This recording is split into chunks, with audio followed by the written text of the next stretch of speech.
بسم اللہ الرحمن الرحیم۔ السلام علیکم۔ عرش پر لکھا گیا کلمہ جمعے کے دن جب زمین پر کوئی یہ پڑھتا ہے تو یہ اس کا سفارشی بن جاتا ہے۔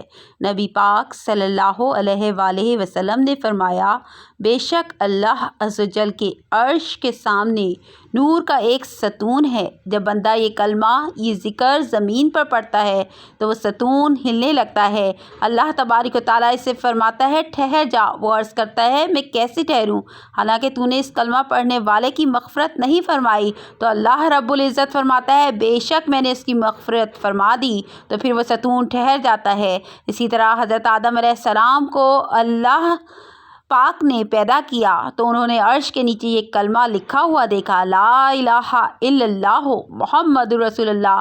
تو انہوں نے اللہ سے پوچھا کہ یہ محمد کون ہے؟ تو اللہ پاک نے فرمایا کہ یہ تمہاری اولاد میں سے ہوگا۔ تو یہ کلمہ سب سے افضل کلمہ ہے، سب سے افضل ذکر ہے، کیونکہ اس کلمے کو پڑھنے سے انسان اسلام میں داخل ہوتا ہے اور ایمان کی دولت اسے میسر آ جاتی ہے۔